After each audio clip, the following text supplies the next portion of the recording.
Hello दोस्तों, स्वागत है आपका अपने YouTube चैनल अजय क्लासेस पर। मैं अजय कुमार आपका हार्दिक अभिनंदन करता हूं इस नए वीडियो सीरीज में।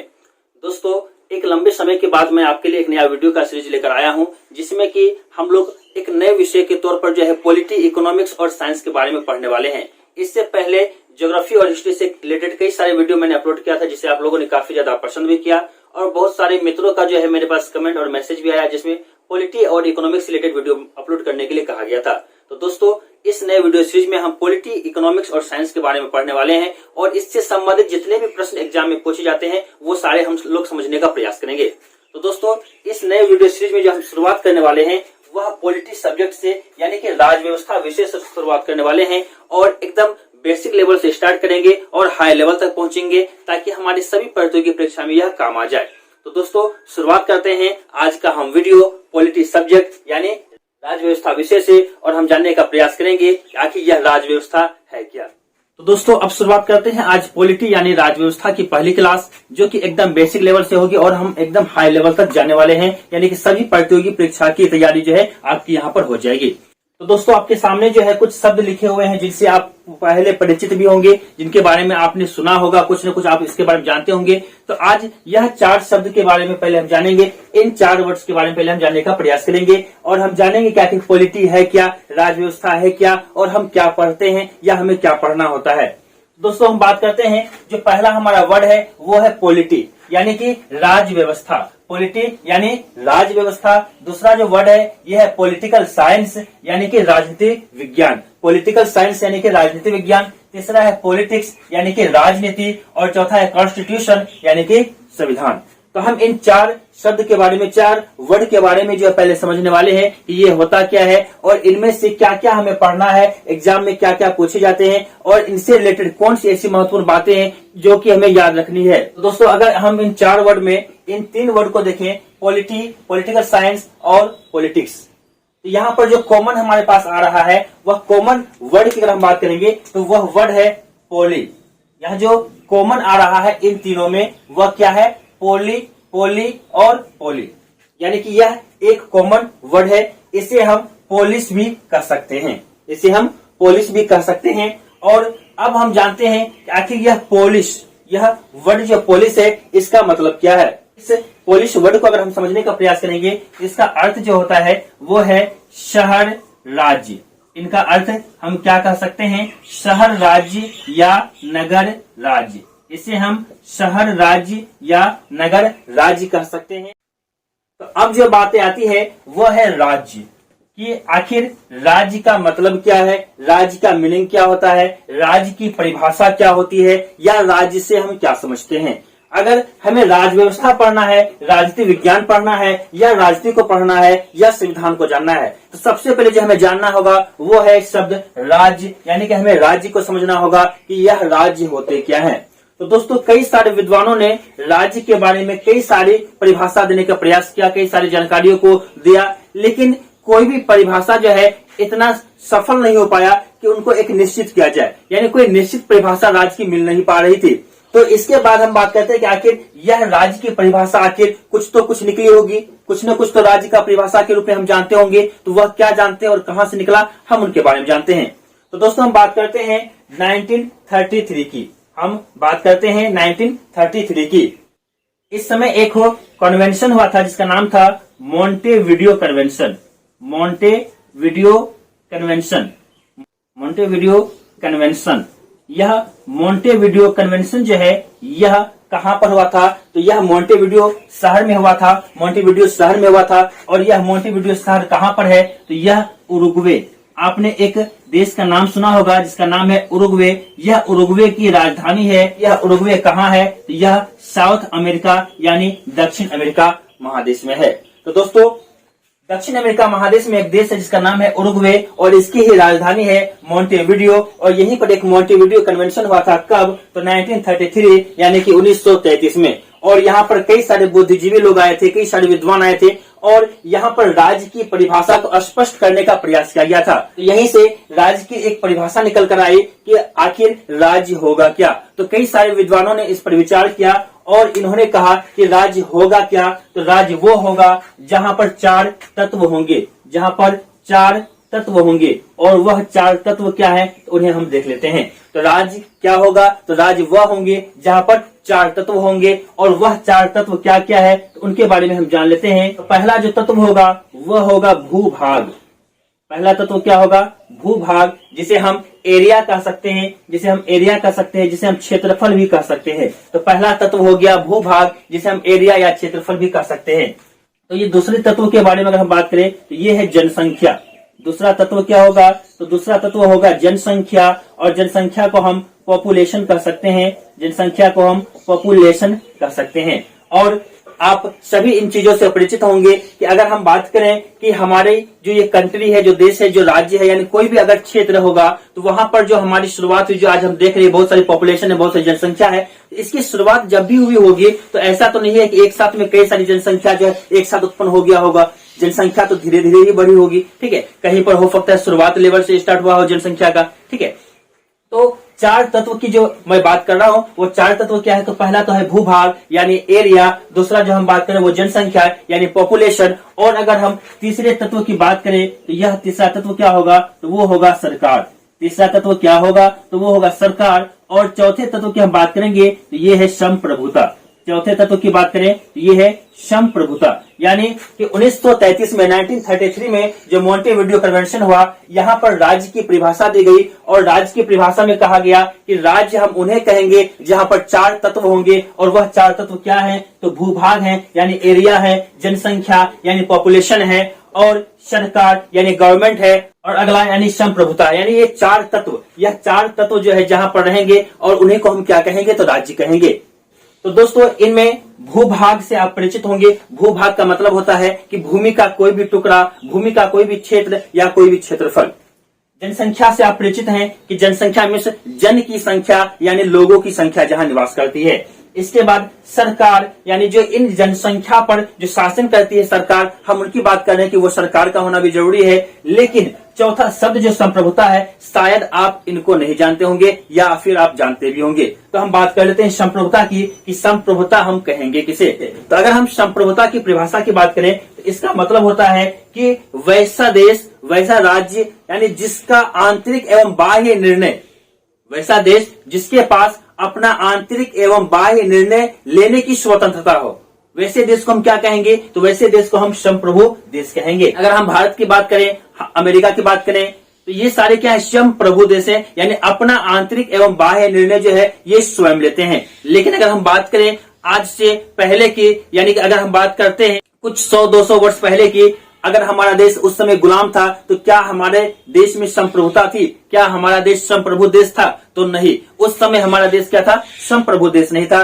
क्यों, क्योंकि उस समय हम अपने आंतरिक एवं बाह्य निर्णय नहीं ले सकते थे। हमारी सरकार तो थी, 1935 का जो एक्ट आया था, 1935 का जो अधिनियम आया था, इसके माध्यम से हमारे भारत में सरकार तो स्थापित हो गई, लेकिन हमें निर्णय लेने का अधिकार नहीं था, निर्णय लेने का स्वतंत्रता नहीं था। यह निर्णय सारे कहां से आते थे, तो यह ब्रिटिश क्राउन से जो है वहां से आदेश आते थे, संसद से नियम बनकर आते थे, ब्रिटिश संसद से, और हम उनका पालन करते थे। तो दोस्तों अगर हम बात करें कि अंग्रेज शासित भारत की, तो उस समय हमारा देश जो है संप्रभु देश नहीं था, क्योंकि हम अपने आंतरिक एवं बाह्य निर्णय लेने के लिए स्वतंत्र बिल्कुल भी नहीं थे। लेकिन आज हम अपने आंतरिक एवं बाह्य निर्णय लेने के लिए पूरी तरह से स्वतंत्र हैं। अगर हमारा देश किसी अन्य देश से युद्ध कर रहा है या उनके साथ कोई खेल खेल रहा है, तो वह खेल खेलेंगे नहीं, युद्ध करेंगे या नहीं करेंगे, इनका निर्णय हमारे खुद की सरकार लेती है, हमारा देश लेता है। इसके लिए हम दूसरे देश पर डिपेंडेंट नहीं हैं। इसके बात करें कुछ आंतरिक मामलों की, जिसे अगर हम बात कर लेते हैं अयोध्या वाले मामले का,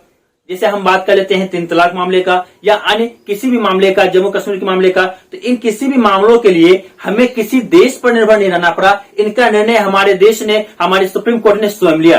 यानी कि हमें स्वतंत्रता है किस चीज की, तो हमें स्वतंत्रता है खुद से निर्णय लेने की, आंतरिक एवं बाह्य निर्णय लेने की। तो हमारा देश क्या है, संप्रभु देश है। तो राज्य की परिभाषा क्या हो गई, तो कहा भाई कि राज्य वह होंगे जहां पर 4 तत्व होंगे। कौन कौन से तत्व होंगे, तो उनका भूभाग होगा।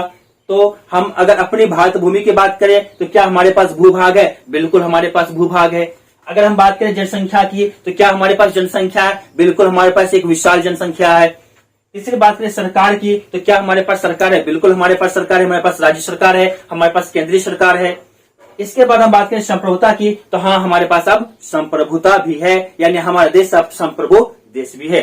तो दोस्तों ये चार तत्व जहां भी रहेंगे वह क्या कहलाएगा, वह राज्य कहलाएगा। यानी कि हमने क्या जाना कि पुलिस का अर्थ क्या होता है, तो शहर राज्य या नगर राज्य कह सकते हैं। और हमने जाना कि भाई राज्य क्या होता है, तो राज्य की परिभाषा को हमने स्पष्ट किया कि राज्य की परिभाषा में क्या है, तो राज्य की परिभाषा में है कि चार तत्व होने चाहिए। कौन कौन से तत्व होने चाहिए, भूभाग होने चाहिए, जनसंख्या होनी चाहिए, सरकार होनी चाहिए और संप्रभुता होनी चाहिए। और यह जो है निश्चित कहां पर किया गया, यह मोंटेविडियो कन्वेंशन जो कि उरुग्वे देश में यानी साउथ अमेरिका महादेश में जो है 1933 में हुआ था, यहाँ पर यह फाइनल किया गया। यह परिभाषा को यहाँ पर रखा गया और इसे निश्चित कर दिया गया कि जहां भी यह चार तत्व होंगे उसे हम क्या कहेंगे, उसे हम राज्य कहेंगे। तो दोस्तों अब हम आगे बढ़ते हैं और हम आते हैं पॉलिटी पर। हमने जान लिया कि राज्य क्या होता है। तो यह जो राज्य है, अगर हम राज्य की बात करें तो राज्य में क्या क्या है, भूभाग है यानी क्षेत्रफल है, एरिया है, जनसंख्या है, पॉपुलेशन है, और इन पॉपुलेशन पर जो शासन करती है वह कहलाती है सरकार। यानी सरकार का काम क्या है, शासन करना, और क्या है तो जनता की देखभाल करना। तो दोस्तों अगर हम पॉलिटी की बात करें यानी कि राज्य व्यवस्था की बात करें, तो यह राज्य व्यवस्था को हम डिवाइड कर देते हैं, तो राज्य और व्यवस्था यानी राज करने की जो व्यवस्थाएं हैं, राज करने का जो नियम है यानी शासन करने का जो नियम है, जो व्यवस्थाएं हैं, हम इनका अध्ययन जहां पर करते हैं उसी को हम क्या कहते हैं, पॉलिटी कहते हैं, यानी क्या कहते हैं, राज्य व्यवस्था कहते हैं। तो दोस्तों हमने क्या जाना कि पॉलिटी में क्या है, तो पॉलिटी का मतलब होता है राज्य व्यवस्था, यानी राज करने की व्यवस्था, शासन करने की व्यवस्था का अध्ययन हम जहां पर करते हैं उसी को हम क्या कहते हैं, पॉलिटी कहते हैं। जैसे राज्य व्यवस्था में हम क्या अध्ययन करते हैं, हमने यहाँ क्या जाना, अब यहाँ क्या व्यवस्थाएं होंगी, तो यहाँ पर जैसे मान लीजिए सरकार हमारे यहाँ है। अब सरकार हर देश में जो होती है वह अलग अलग प्रकार की होती है। जैसे कहीं पर संसदीय प्रणाली है तो कहीं पर राष्ट्रपति प्रकार की सरकार है। अब हमारे देश में संसदीय सरकार है, अमेरिका में राष्ट्रपति प्रकार की सरकार है। अगर हम बात करें तो हमारी जो सरकार है यह जो है निर्वाचित होती है, इनका चुनाव होता है। कई ऐसे देश है जहां पर निर्वाचित नहीं होती है। और अगर हम बात करें सरकार की तो हमारी सरकार कैसी है, तो हमारी सरकार जो है यह जनता के हित में काम करेगी। क्यों काम करेगी, क्योंकि सरकार जो टिकी हुई है, यह हम बात करें लोकतंत्र की अगर, तो हमारे यहाँ जो लोकतंत्र है इनके जो 3 स्तंभ रखे गए हैं, और वह क्या क्या है, तो विधायिका, कार्यपालिका और न्यायपालिका, जिसके अंतर्गत ही विधि बनते हैं, जिसके अंतर्गत विधि को लागू किया जाता है। और अगर विधि को ढंग से लागू किया गया हो या उसका परिणाम जो है दुष्परिणाम के रूप में आ गया हो, या फिर विधि का पालन ढंग से नहीं किया जा रहा हो, तो उसके लिए न्यायपालिका सजा भी सुनाएगी। इसके बाद अगर हम बात करें तो ये सरकार जो है यह कितने वर्षों की होगी। जैसे हमारे यहाँ की सरकार 5 वर्षों की होती है, अमेरिका की बात करें 4 वर्षों की होती है, रूस की बात करें 6 वर्षों की होती है। तो ये सारी जो व्यवस्थाएं हैं, ये सारी व्यवस्थाओं का अध्ययन कहाँ पर होता है, तो यह राज्य व्यवस्था में होता है। यानी राज्य व्यवस्था के अंतर्गत हम इन सारी व्यवस्थाओं को, इन सारे नियमों को हम जानते हैं, इन सारे कानूनों को जानते हैं।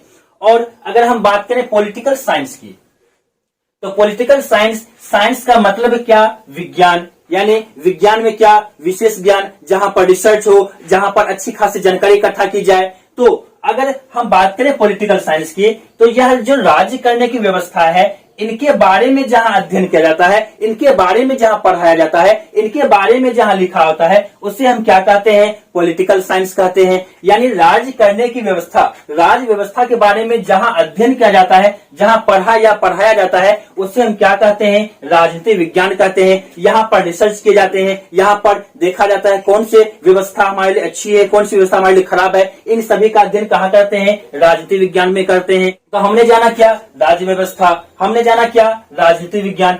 अब हम बात करते हैं कि राज्य व्यवस्था यानी राज्य करने की व्यवस्था को जहां अध्ययन किया हमने, उसे राजनीति विज्ञान कहा गया। और राजनीति विज्ञान में हमने जो अध्ययन किया, जो हमने पढ़ा, जो हमने जाना, उसको हमने जहां अप्लाई किया, वो क्या हो गया, तो वो राजनीति हो गई।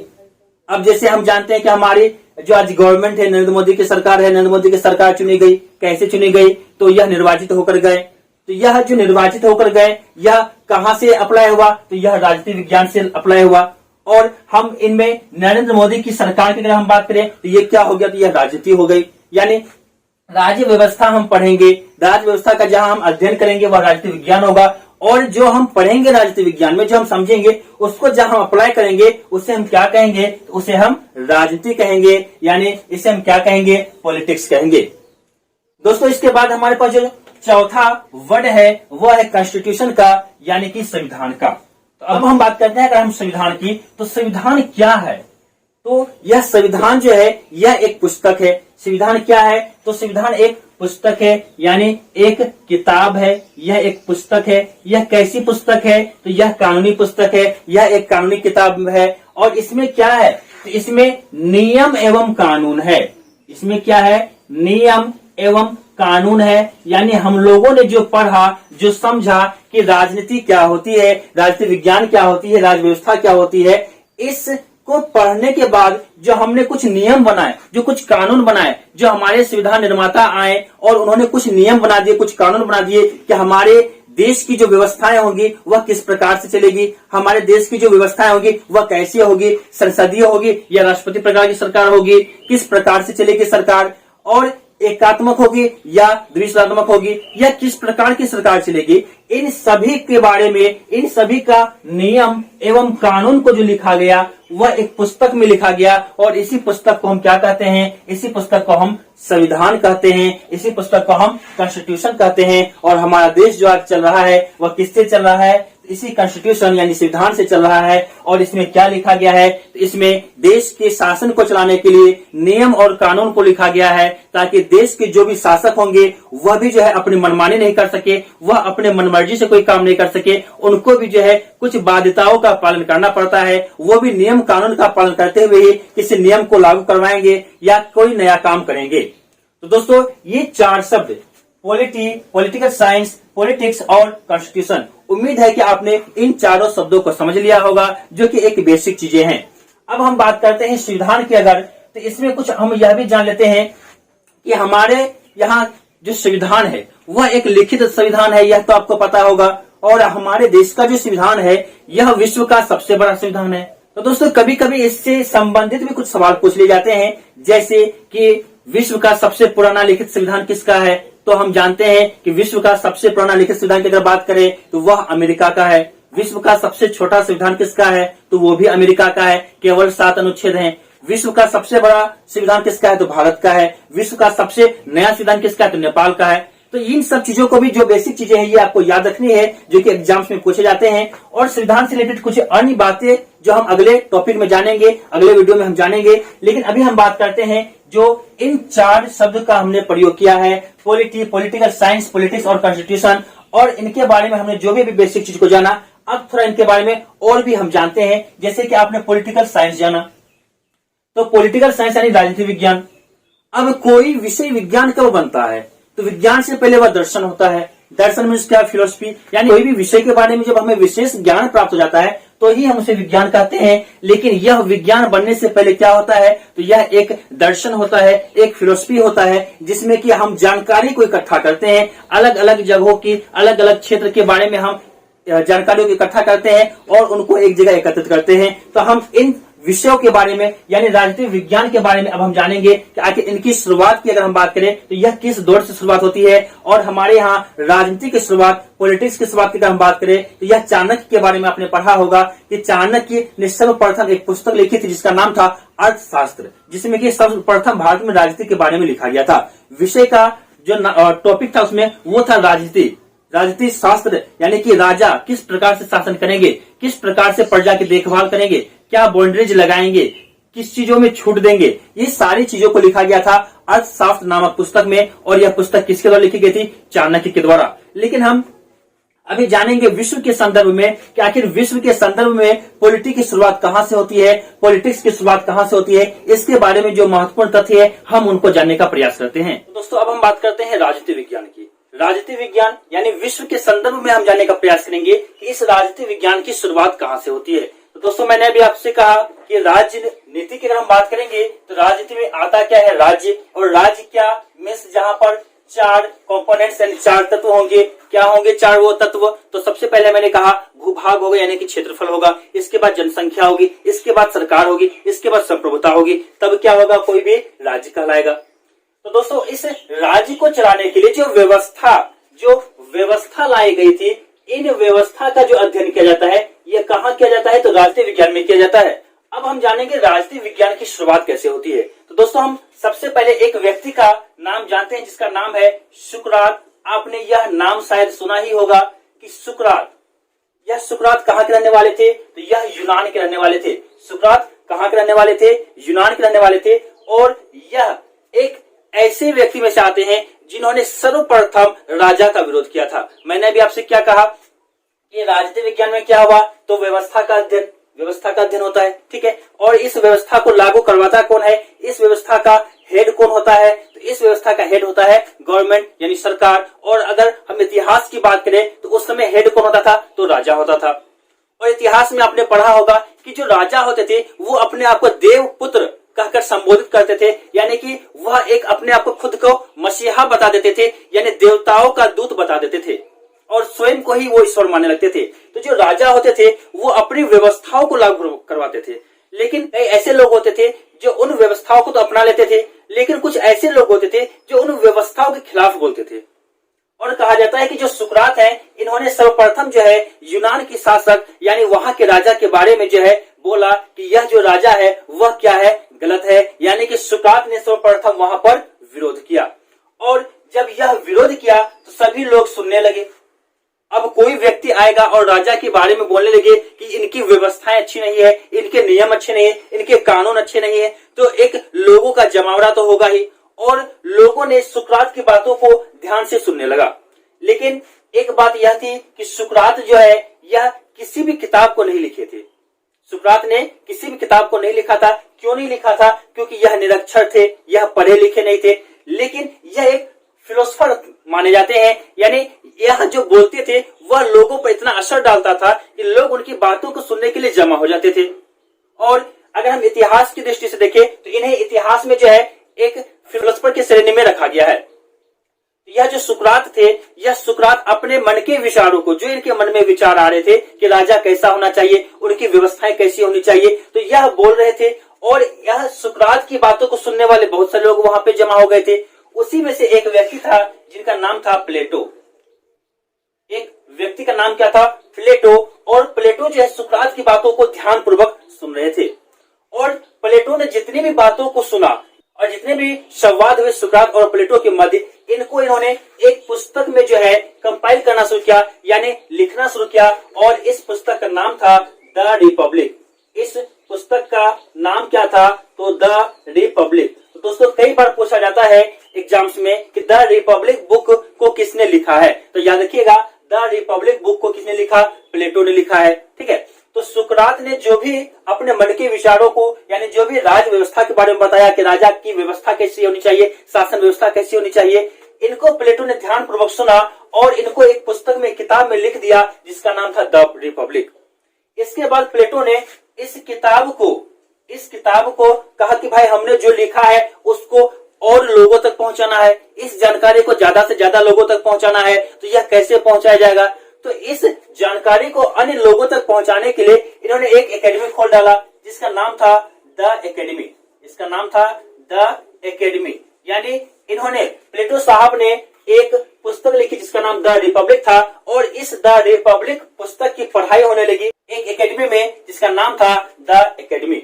इसका नाम था द एकेडमी। और यहाँ पर इस पुस्तक की पढ़ाई शुरू हो गई, लोग पढ़ने लगे। इसके अलावा प्लेटो साहब ने एक और पुस्तक लिखी थी जिसका नाम था लॉज।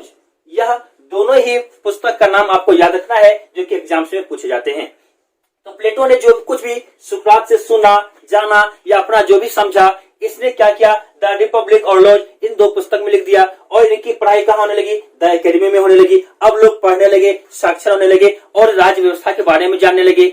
इसके बाद द एकेडमी से पढ़कर एक व्यक्ति बाहर आते हैं जिसका नाम आपने अवश्य सुना होगा, और यह व्यक्ति है अरस्तु।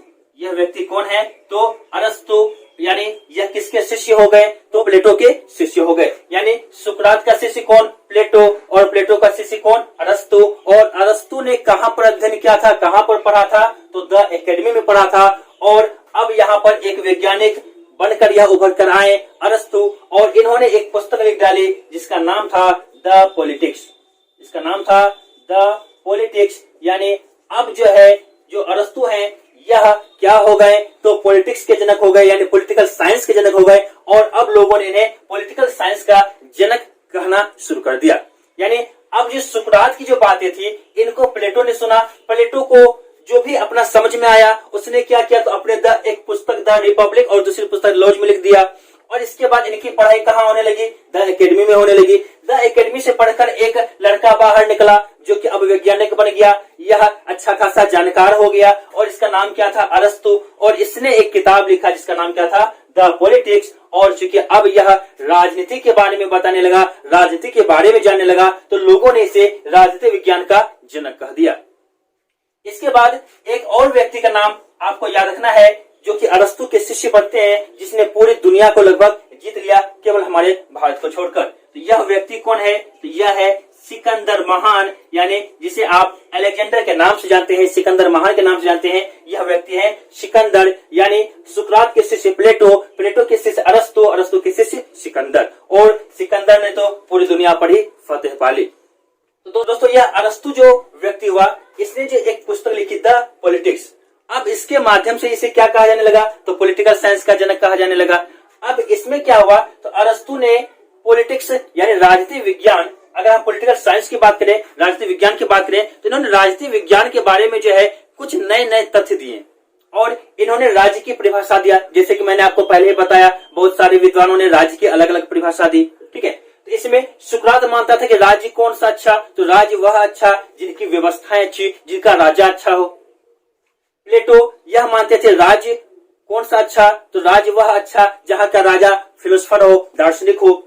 अरस्तु यह मानते थे कि राज्य कौन अच्छा, राज्य कौन सा सही, राज्य वो अच्छा जो समुद्र किनारे हो। इसके अलावा प्लेटो मानते थे कि राज्य वो अच्छा जहां पर जनसंख्या निश्चित हो। ठीक है, तो इस तरह से कई सारे जो है फिलोसफर आए, कई सारे दार्शनिक आए, कई सारे विद्वान आए और उन्होंने राज्य की अपने अलग अलग परिभाषा दी। लेकिन मैंने आपको बता दिया इससे पहले ही कि राज्य के जो तत्व है वो कितने हैं, 4 है। और 1933 में 1933 में क्या फाइनल कर दिया गया कि राज्य क्या होगा, तो राज्य वही होगा जहां पर ये सारे 4 तत्व मौजूद होंगे। तो दोस्तों यह आपने राजनीति विज्ञान के बारे में जाना कि इसकी शुरुआत कहां से होती है। और एक बात आपको याद रखनी है कि जो द एकेडमी है यह कहां पर खोली गई, तो मैंने क्या बताया आपको, सुकरात कहां के रहने वाले थे, यूनान के रहने वाले थे, प्लेटो भी यूनान के ही रहने वाले थे। तो अब इन्होंने जो एक एकेडमी खोली, द एकेडमी, ये कहां पर, तो यह एथेंस में। और एथेंस कहां है, तो यूनान में है। ठीक है, तो एथेंस में जो है यह द एकेडमी खोला गया और यहाँ पर द रिपब्लिक पुस्तक की पढ़ाई शुरू हुई। तो दोस्तों यह राजनीति विज्ञान की हम शुरुआत की बात कर रहे थे कि इनकी शुरुआत कैसे होती है, कहां से होती है। ठीक है, और हमने भारत के संदर्भ में भी जाना कि भारत में अगर हम बात करें तो कौटिल्य, चाणक्य जिसे विष्णुगुप्त के नाम से जाना जाता है, इनके द्वारा जो है राजनीति के लिए पहली पुस्तक लिखी गई जिसका नाम था अर्थशास्त्र। तो दोस्तों उम्मीद है कि यह टॉपिक आपको अच्छी तरह से समझ में आया होगा। यह जो है मुख्य रूप से एक बेसिक कॉन्सेप्ट था, एक राज्य व्यवस्था को समझने का कॉन्सेप्ट था, किस प्रकार से राज्य व्यवस्था की शुरुआत होती है, किस प्रकार से राजनीति विज्ञान की शुरुआत होती है। हमने इसमें मुख्य रूप से जो है एक बेसिक लेवल की जानकारी को जानने का प्रयास किया है। इसके बाद हम अगले टॉपिक में जो है पढ़ेंगे कि भारत में किस प्रकार से राजनीति की शुरुआत होती है। जैसे अभी हमने देखा कि यह यूनान में शुरू हुआ, यानी यूनान में क्या, यूरोप में शुरुआत हुई और यूरोप ही पहले विकसित भी होता है और बाद में यूरोप से ही जो है हमारे यहाँ पुर्तगाली, अंग्रेज, फ्रांस, डच जो भी आते हैं वो सारे आते हैं और अपनी व्यवस्थाओं को यहाँ पर लागू करते हैं और हमारा देश क्या हो जाता है, गुलाम हो जाता है। यानी हम किसकी व्यवस्था को अपना लेते हैं, तो हम यूरोपियन व्यवस्था को अपना लेते हैं। तो अगर हम यूरोपियन व्यवस्था को अपनाते हैं इसका मतलब क्या, हमारे यहाँ उस समय व्यवस्थाएं नहीं रही होगी। ठीक है, तो इसके बारे में हम अगले वीडियो में चर्चा करेंगे और अगले वीडियो में जानने का प्रयास करेंगे कि किस प्रकार से आखिर यूरोपियन कंपनी यहाँ पे आती है और किस प्रकार से भारत उनकी व्यवस्थाओं के अधीन हो जाती है, यानी कि भारत गुलाम हो जाती है। तो दोस्तों उम्मीद है कि यह क्लास आपको काफी अच्छा लगा होगा। अगर आपको अच्छा लगा होगा तो आप लाइक अवश्य कीजिएगा, शेयर कीजिएगा अपने दोस्तों के साथ और कमेंट करके अवश्य बताइएगा कि आपको यह वीडियो कैसा लगा। और साथ ही साथ अगर कहीं पर आपको कोई समस्या हुई होगी समझने में तो आप उसे भी कमेंट के माध्यम से पूछ सकते हैं। तो दोस्तों मिलते हैं जल्दी अगले वीडियो में, तब तक के लिए धन्यवाद।